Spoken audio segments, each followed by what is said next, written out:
स्वागत है आप सभी का कहानी केंद्र में। अब आप सुनेंगे अमेरिकी साहित्यकार ओ हेनरी की लिखी कहानी अक्टूबर और जून। कप्तान ने दीवार पर लटकती तलवार को बड़ी उदास निगाहों से देखा। पास की अलमारी में उसकी धुंधली पड़ चुकी वर्दी पड़ी थी, मौसम और सेवा के कारण दागी और छिन्न भिन्न।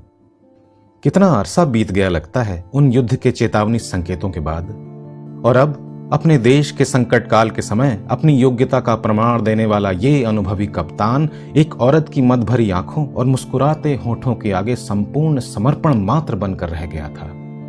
वो अपने शांत कमरे में बैठा था और उसके हाथ में उस औरत का पत्र था जो उसे अभी अभी मिला था। वही पत्र जिसने उसकी निगाहों में उदासी भर दी थी। उसने उस मारक पैराग्राफ को एक बार फिर पढ़ना शुरू किया।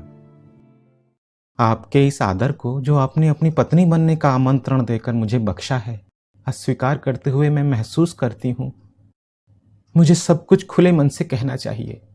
इस अस्वीकार का मेरी नजर में जो कारण है वो है हमारी उम्र में इतना बड़ा फर्क।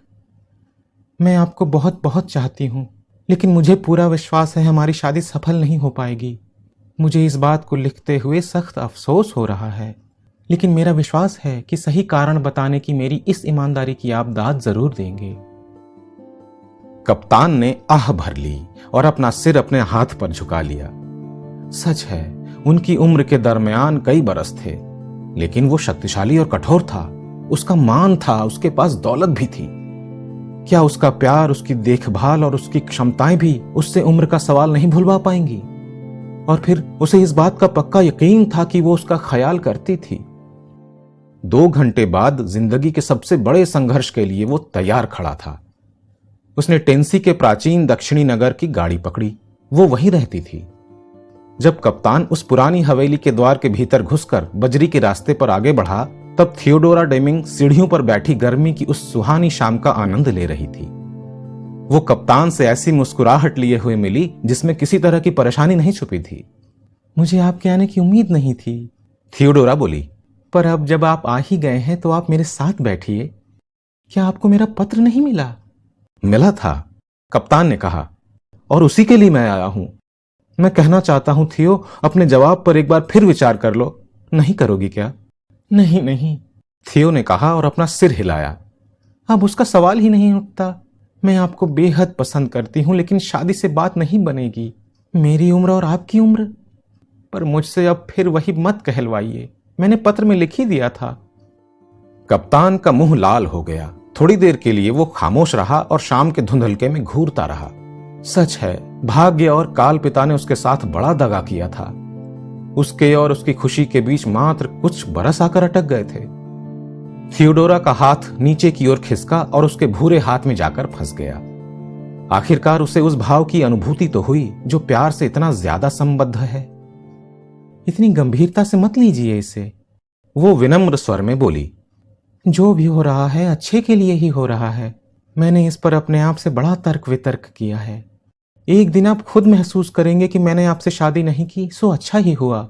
हो सकता है थोड़ी देर के लिए ये शादी अच्छी भली महसूस हो, लेकिन जरा सोचिए, कुछ ही बरसों बाद हमारी रुचियां कितनी भिन्न हो जाएंगी।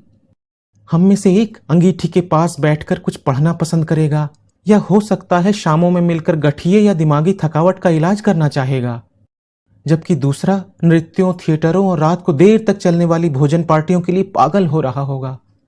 नहीं मेरे प्रिय मित्र, अगर इसे जनवरी और मई न भी माने तो इसे अक्टूबर और जून के आरंभ का मामला तो माना ही जा सकता है।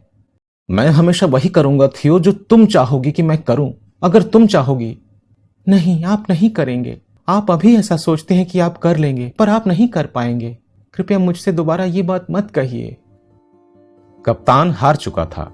उसने उत्तर की ओर जाने वाली गाड़ी उसी रात पकड़ ली। अगली शाम वो अपने कमरे में वापस पहुंच चुका था।